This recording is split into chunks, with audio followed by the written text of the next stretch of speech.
बात जयपुर के हाथी गांव की, जहां कोरोना की वजह से भारी संकट का सामना करना पड़ रहा है। कोरोना काल में काम न मिलने की वजह से हाथी और उनके पालकों को भारी परेशानी का सामना करना पड़ रहा है। यहां तक कि पेट भरने के लिए हाथी पाल रहे महावतों को घर में रखे जेवर तक बेचने पड़ रहे हैं। और दरअसल जयपुर के आमेर महल के अंदर हाथी की सवारी पूरी दुनिया में मशहूर है, तो दुनिया भर से आने वाले सैलानी यहाँ हाथियों की सवारी करते हैं। इसी के चलते साल 2010 में राजस्थान में देश का पहला हाथी गांव विकसित किया गया था। हाथी गांव में करीब 85 हाथी हैं और 800 से ज़्यादा लोगों का जीवन यापन हाथियों के भरोसे ही चलता है। लेकिन लॉकडाउन ने इन लोगों को बेहाल कर रखा है। कोरोना संक्रमण की दर भले ही कम हो रही है, लेकिन इस कोरोना काल ने कैसे कैसे जख्म दिए हैं, किस तरह जीवन को प्रभावित किया है। फिलहाल मैं मौजूद हूँ हिंदुस्तान के एकमात्र हाथी गांव, जी हाँ, हाथी गांव, जहाँ हाथियों का निवास है। आज ये बेनूर है।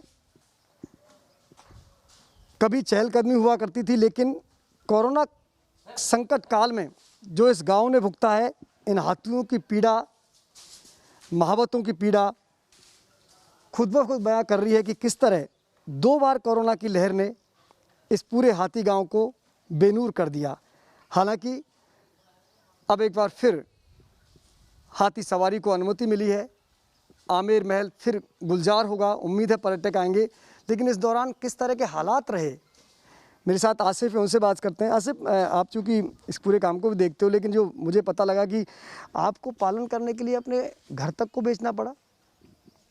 जी हाँ, बिल्कुल सही बात है। पिछले साल जब कोविड अपने इंडिया के अंदर आया तो 17 मार्च से ही सारे मॉन्यूमेंट्स इंडिया के बंद हो गए और साथ साथ जयपुर की शान कही जाने वाली हाथी सवारी भी 17 मार्च को बंद हो गई। तो जब कोविड के टाइम पे हमें इतना नहीं पता था कि हमारी जो एलिफेंट राइडिंग है वो काफ़ी समय तक बंद रहेगी, क्योंकि पहले 17 मार्च से 31 मार्च तक के लिए आदेश हुआ और धीरे धीरे जब संपूर्ण भारत के अंदर लॉकडाउन लगा तो ये हमारी हाथी की सवारी 17 मार्च से लेकर 24 नवंबर तक बंद रही। इस दौरान हमें काफ़ी परेशानियों का सामना करना पड़ा। काफ़ी जो हमारी आर्थिक स्थिति थी जो काफ़ी बेकार हो चुकी थी हमारी उन दिनों के अंदर।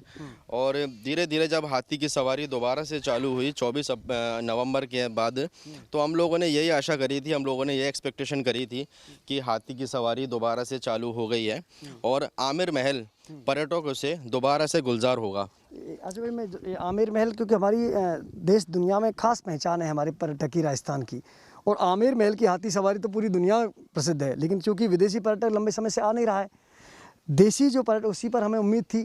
तो किस तरह के दिन आपको देखने पड़े, कब कब ये हाथी गांव से हाथी सवारी बंद हुई और कितना नुकसान उठाना पड़ा, किस तरह सर्वाइव किया इन दिनों का आपने? देखिए, सबसे पहले तो हम लोगों ने यही सोचा कि हम इस हाथी को बचपन से पाल रहे हैं और हम खुद भूखे रह सकते हैं, लेकिन इस हाथी को भूखा नहीं रखना है।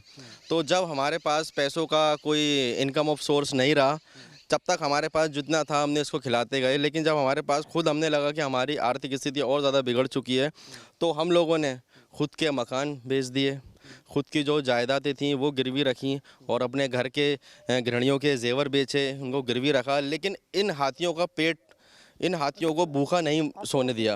नौबत क्यों आई आसिफ कि आपको अपना घर बेचना पड़ा और तमाम लोग हैं उनको बहुत दिक्कतों का सामना करना पड़ा?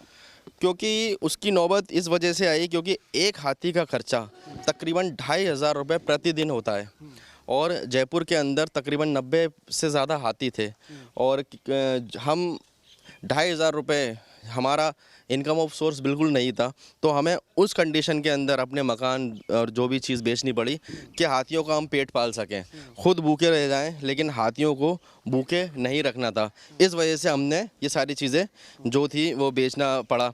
और लेकिन उसी दौरान हमारे माननीय मुख्यमंत्री जी ने एक राहत कोष का हमें पैकेज दिया। उस वक्त 4 करोड़ रुपए सेक्शन करे उन्होंने, तो काफ़ी हद तक हमें उससे सहारा लगा।